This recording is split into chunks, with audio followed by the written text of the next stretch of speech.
Welcome back, ladies and gentlemen, to Simmy's Weekly News Roundup. I'm your host, SimmyDot, and let's get into the news from around the verse.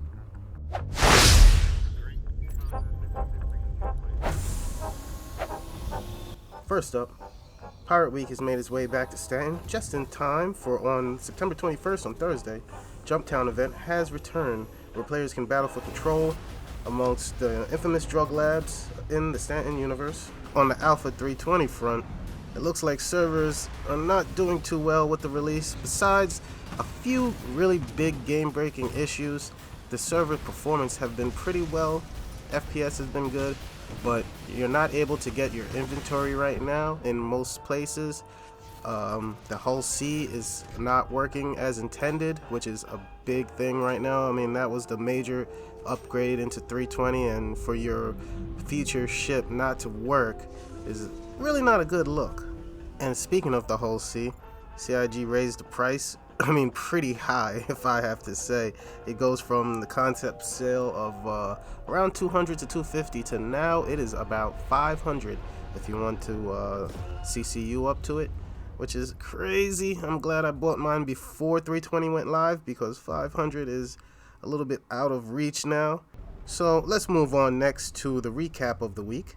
On Tuesday, the narrative team brought the latest monthly Galactopedia update, and in this week's release, we had the Lawmakers Community Questions, where the team asked their questions surrounding Star Citizen's law, such as questions surrounding the Tavarian War, religious factions, and the question I've asked myself is, where does ArcWarp actually get its breathable air from if the whole entire planet is covered in buildings? But if you're looking for those questions answered, head out to the RSI website to check it out.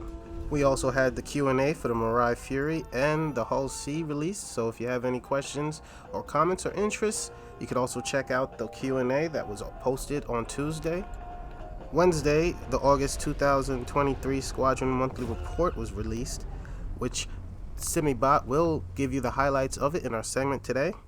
Also, the Roadmap Roundup was also released, and the notable changes in September 20, 2003. Mainly, the Argo SRV is now committed to a 3.20.x patch. So, that's great. We're going to have ship tractor beams, I assume, pretty soon.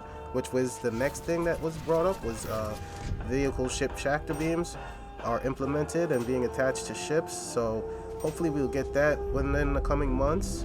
And the progress tracker also put on the list the Origin G12, which is the Origin's ground rover. It seems like the community is not too pleased with that, but me as an Origin fan, I'm looking forward to it.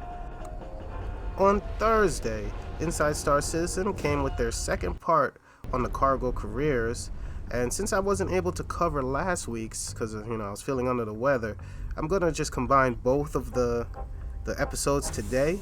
So pretty much they introduced the North American Persistence Universe team, so now they're gonna have dedicated developers working directly on stuff for the Persistent Universe, which they're dubbing the NAPU.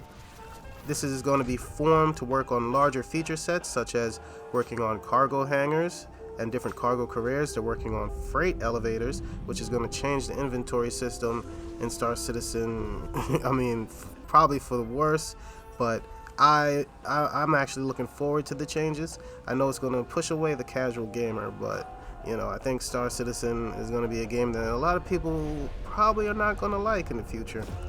But if, moving around your inventory and stuff like that and loading your cargo ships is enticing to you, you're going to love it. It's just a question of, does this become tedious or is it going to be fun? Who knows? But I'm having great time with these new salvage contracts, and pretty much you're moving cargo all day. So, don't threaten me with a good time.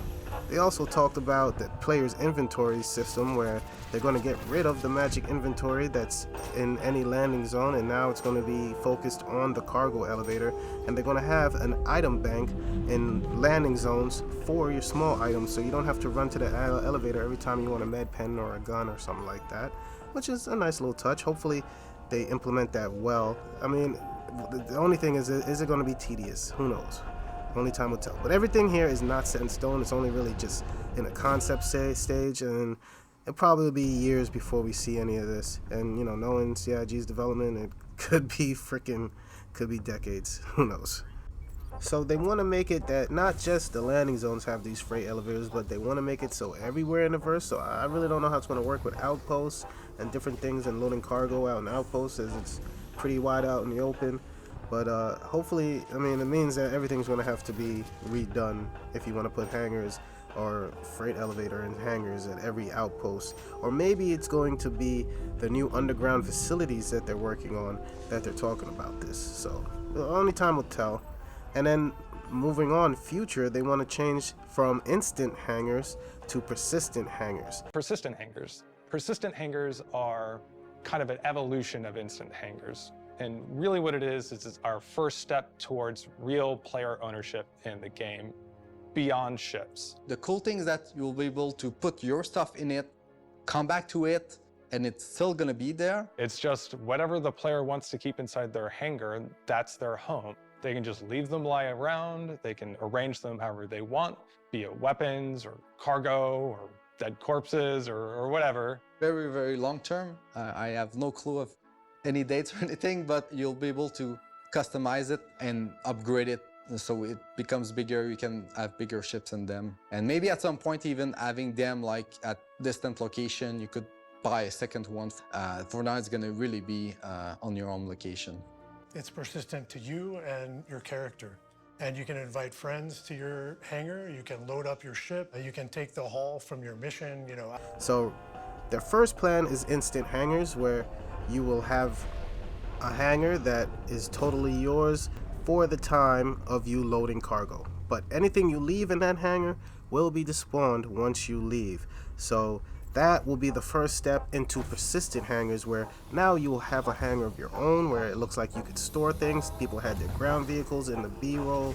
They had different cargo containers, different things that they saved, weapons, missiles, and that will be like your first property in the verse before we get persistent habs.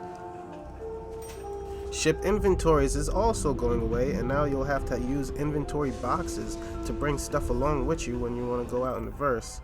So they're just getting rid of all the magical inventory that we have right now. And I mean, it depends on how it runs and how easy is it to get things in and out. Is this going to work or not? They want different boxes to have different properties, like one is fragile, one is cool, one needs to be heated, you know, just different things of transport, which was what we have in the real world. So that's going to be a nice addition. And due to the new large sizes of boxes we have, they want to make it easier so people can move larger items such as ship weapons, guns, things that won't normally fit in a 1 SCU box. They want to make it so that you could use that to transfer things in the verse from now on. Like I said, this stuff is very tentative, and it could be completely different when we finally get it in our hands. So, but this is what they're looking at, and what, you know, these are their plans for cargo, and I'm pretty excited for it. So let me know in the comments how you guys feel about it. On Friday, Star Citizen Live was about sound design and the creators behind the game's soundscapes, and the weekly RSI newsletter was also delivered to the inboxes. They also released a Citizens Con Pocket Guide, which I guess is going to give you help if anybody is going to CitizenCon. They'll have information about the city of Los Angeles, where there's some nice places to go, stay. So I'll definitely be taking a look at that as they add more to it, because CitizenCon is less than a month away, which is amazing. I can't wait to be there. And that's it. That was pretty much our update for the week. And now for our segment this evening, we'll have SimmyDot giving us our highlights on the SQ42 Roundup that came out on Wednesday. So please enjoy.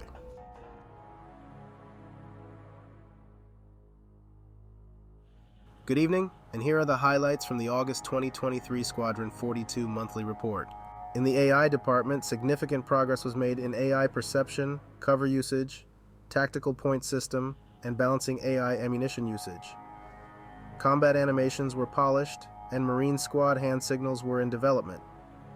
AI Tech added new functionality to the Apollo subsumption tool, and improved subsumption data validation. They worked on implementing base functionality for AI agents like rats and birds, and improved NPC audio perception.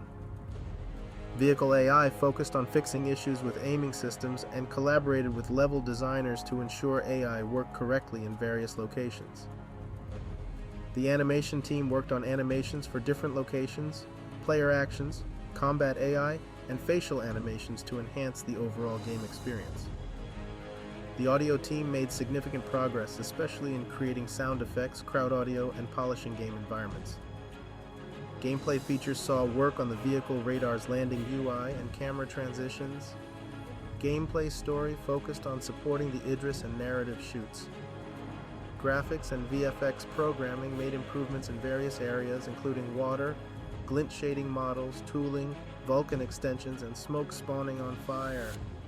Level design concentrated on Idris interstitials and deck crew behaviors.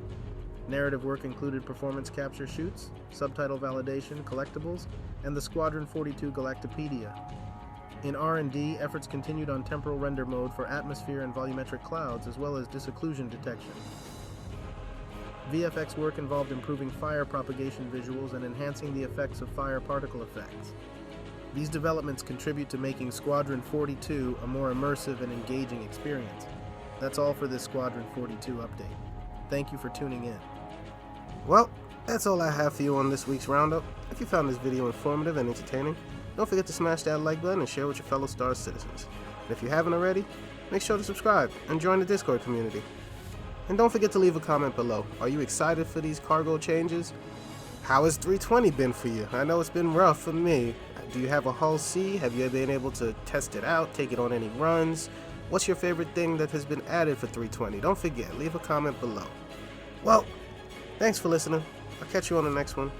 Y'all know what to do already, and I'll see you in the verse. Peace.